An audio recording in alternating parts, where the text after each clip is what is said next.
Welcome to the garbage pile. What we'll be working on today is the first page. Well, probably the first page that's going to have text on it from the upcoming and erstwhile Brave Elliott and the Ghost King. This is the original sketch scanned in on a really crappy printer scanner combo. And I had not pushed play yet. So I just started filling in the parts that, I didn't do. And erasing all the crap that was left on the original sketch, because I'm sure I lost the file where I'd already done this. And I most likely don't draw the same way anymore, since this sketch is Elliott is now 11 years old. So, yeah, it's been a couple years since I first started this. I mean, she was like a toddler in these books, kind of. Or, she was supposed to be a new adolescent. Whatever that, I don't know what that means. I'm sure somebody else might.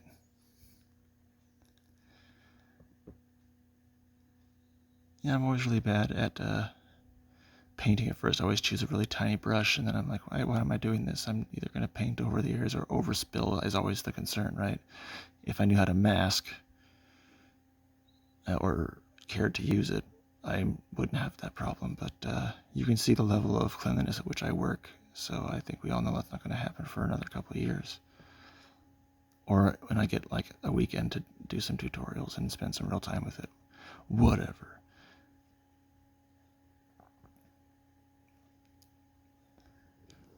Hopefully the fan from my computer is not so loud that you can hear this. But now I'm going to have to cut this out. Nope, keeping it. Picking colors is, it's always rough. It's like I always feel like even though you can choose as many colors as you want, it's still like looking into a bag of like a finite number of crayons. And thinking, how can I use this combination to make something? But really, it's a lot easier just to start putting down a color.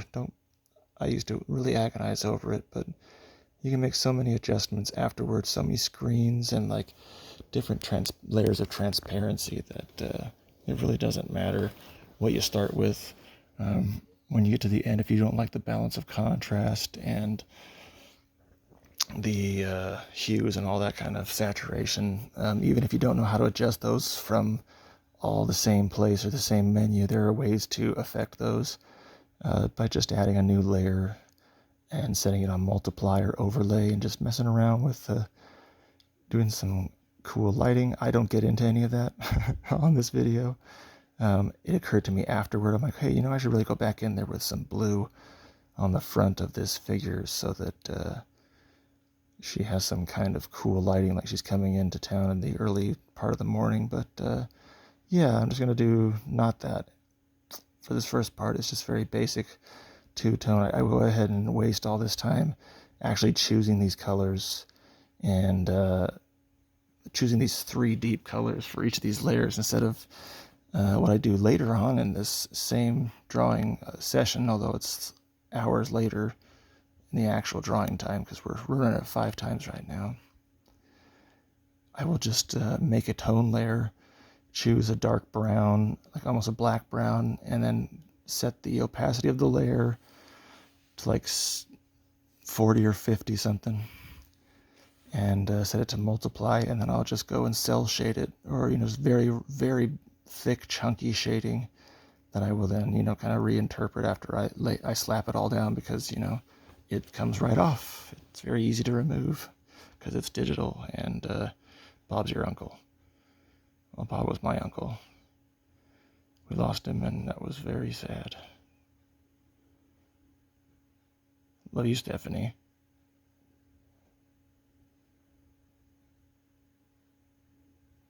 And Soli, how about a shout out? I'm looking at some of this, the bark on some of these aspens, and they look really scary. It's like I keep on seeing yucky faces in them all of a sudden, like really ill-tempered potatoes or radishes. Anyway, I remember thinking when I put this second color down on the face, I was like, whoa, that's it's yellow. So that's all right. But the cool thing actually is that for some reason, the way this is being captured, the colors seem to match on my monitor and on my tablet, which never happens. I don't really know what's happening. I'm not going to jinx it. Usually, what I'm seeing on my monitor screen seems to have more red saturation, and what I see on my tablet is a desaturated. Right? It has less red, maybe more yellow. I don't know. I've tried to adjust those, and I've made it absolute dog's breakfast of it. And if you've seen a dog's breakfast, you're like, oh, they eat the same stuff for lunch and dinner. What a silly domesticated animal he is. Now, a wild dog, he used to eat whatever he wants in the breakfast, and it's usually garbage, because most wild dogs live in cities. So they could be eating filet mignon for all you know. While my dog, who is also not alive anymore, just had the same flavored stuff, because I couldn't afford the more expensive stuff. All you can see now is I'm doing some volumetric shading on the hair. This is pretty fun. Still just choosing 3 colors, that dark brown with that kind of orangey yellow, and then the really faded khaki color for the bright, the highlights. And just very basic shapes, like if I was sculpting it out of clay. I was just thinking about what the general contours would be, and then putting the dark colors in the parts that would be out of the light, which we are assuming is kind of coming down from a little bit brighter from behind her. So the tops of her shoulders and the tops of her head are going to be a little bright. The tops of shapes are going to be brighter toward the top left. But now we're moving on to the other figures. And I redrew this dude's hat a little bit later. I haven't actually colored that part in yet, but here I colored what is present, which makes me realize, I think I'd like to have that guy have legs. We'll go in and add some really bright highlights. I mean, at this point, they seem like the brightest layer I put on so far. I'm sure I'll continue to adjust it, but there are also segments in this painting session where the recorder kept going, but I was asked to accompany a child to the bathroom, or at least outside the bathroom, so that they wouldn't be afraid while they used the toilet, but had their privacy. So I have to do that every hour or so. And each time I'm asked to stand in a slightly different location in the hallway. The distance seems to change. I really just slapped down this background super fast. I was just kind of thinking, I had like the pencil was kind of suggestive of there being a building and then just an open space. I knew out that open space is probably where I was going to put the text for this page, but then I decided I wanted to have a background, even if it was really messy, and just 2 different types of trees, I guess, and then some deeper shadows, and then kind of suggestive outlining here. But then I wanted to have the new day or a bright day kind of shining through, so I even added some light rays in that part here. It's really dumb, because I think I'm going to cover it up with text. And now this is the part where I draw that guy a butt. And a stool with 4 legs. And originally I was going to have him, I didn't want to block her foot, so I had his hand kind of crinkle holding something, and then I made it like kind of squishing on his knee, but then I decided I was going to have him carving something, so he's got like a little crazy egg in his hand and a knife, but then there's still something smushing on his knee. I'll have to fix that later. This guy just ran out of Konoha. Apparently he's a friend of the Hokage. He's got gigantic hands. Look at how big his hand is compared to his foot. That guy is a monster.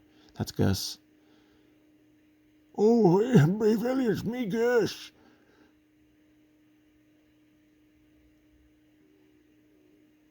Just doing bad text and bad voices. You saved my farm and told me that my breath stinks.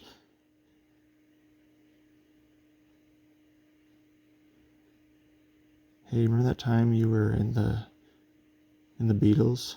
That was awesome. So I jumped ahead a little bit, came back to paint all that line art that I kind of very quickly dropped down, which I'm sure won't last. I'll probably come back and redo it again, and that's why this book will never be done, just like everything else on the garbage pile. Welcome to the garbage pile. Oh yeah. I think I painted him that color because I was thinking of Gus's Pretzels in St. Louis. He's family. Well, my wife's family. Yeah, we come from Big Pretzel Money. So stupid. I realized that his pants completely disappear into the ground. I'm going to have to give them a different tint. I mean, I went green with the little foot bandages and started with a fairly orange shade for his hat and beard.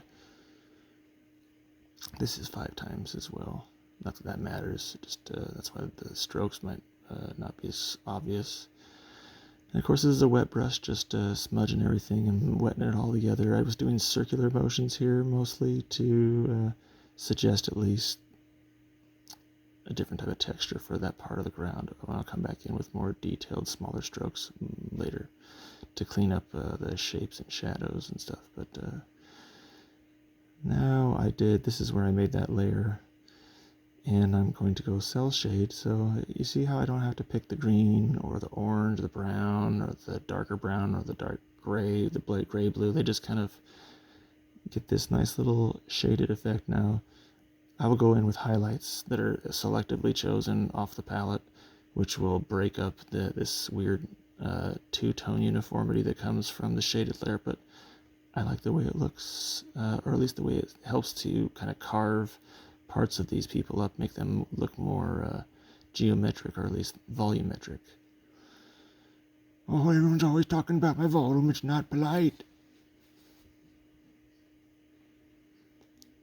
Look at that. Look at the shadow you leave on the floor, Gus. Why are you always walking so close to Elliott? You know what? Most likely she left something there and he's just trying to return it to her. It's like, last time you were there, you left like all these dead monster pieces, and I wondered if you wanted the jewels in their eyes.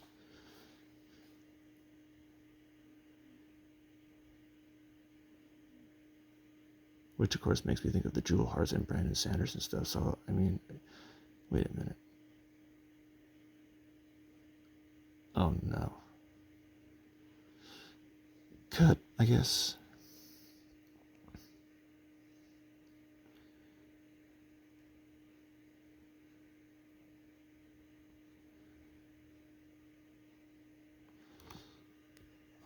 Oh, I really should pause this and not just say cut. Now we're going to go in and, I think this is where I go in and try to add an extra face that's turning to Gus to respond to him while he's continually talking to her as she walks in. Because she's an attentive young lady. She gives attention to people who are talking to her, trying to have a real connection and conversation. It's a difficult thing to accomplish.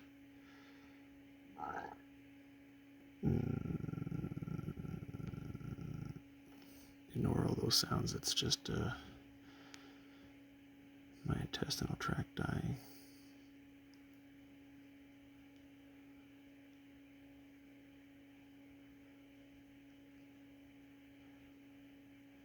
I used to watch this guy on PBS in the mornings on Saturdays who would tell a story as he drew it with pastels. I used to think that was the coolest thing that anybody ever did. It was like having a story emerge from the canvas at the same speed that he was producing the picture. It was like crazy that someone could draw that fast. And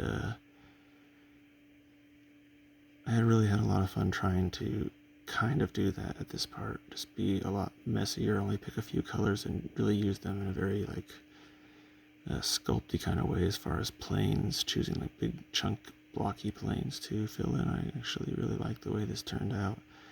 It's a completely different art style than original face, but hey, shut up.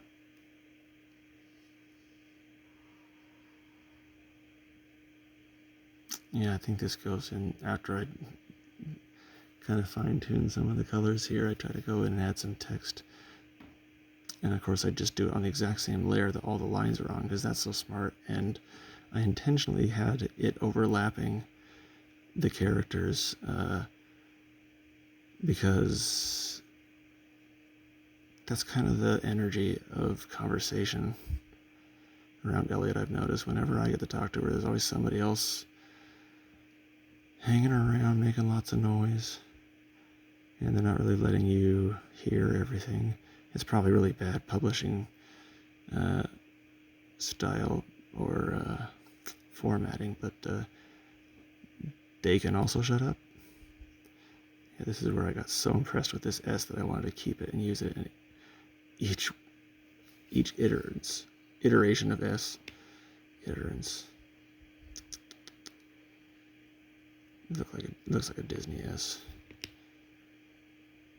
I'm sure someone will note that and have some kind of issue with it.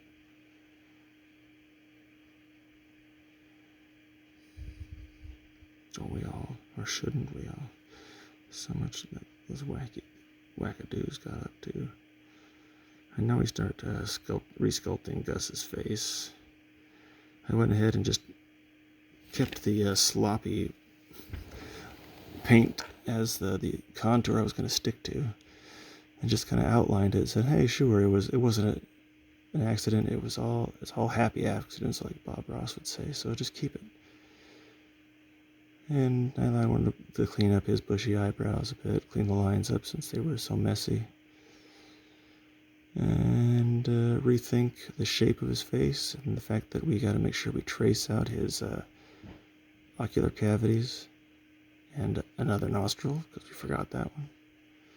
Cheekbones on both sides. I think I left that other ear just completely mangled. I know I didn't ever touch it. Now that I don't remember touching it. And this is probably a part where I walked away. Good thing it's on 5 times speed. Unlike that last sentence.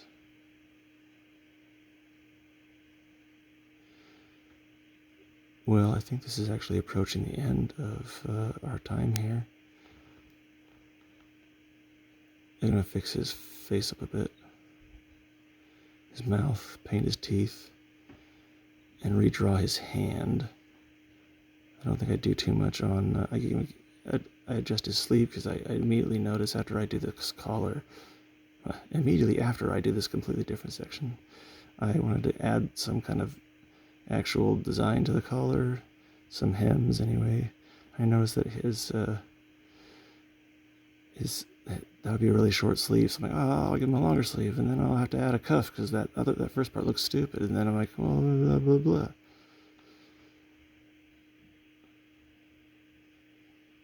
And I only redraw his thumb to my satisfaction. The other fingers need to be shortened by like an inch on each one. But hey, what are you gonna do? You're gonna do that later. Is what you're gonna do. I'll give him some more hair, and all of a sudden he looks like a Jim Henson character, someone from Labyrinth. I decided to give his hat more structure and design. Hey, it's a sunflower. Well, it was supposed to be, but I think I forgot what they look like, and I think I know I did. Yeah, sometimes I forget that I can tilt the canvas, and when I draw, I usually turn the paper all over the place because I only really like drawing lines from one angle. That's probably why I struggled with being dogmatic so much in my youth, is because I just only really liked one line. It's another indication of obsessive compulsiveness, perhaps, or some of that manifesting from my attention deficit disorder, which is not really necessarily my problem, is having a deficit of attention. It's more that I just can't stop adding it to things that I'm not doing. So I'm always thinking about other things that I'm not doing, just like dumb old Luke Skywalker. Man, Yoda did him dirty.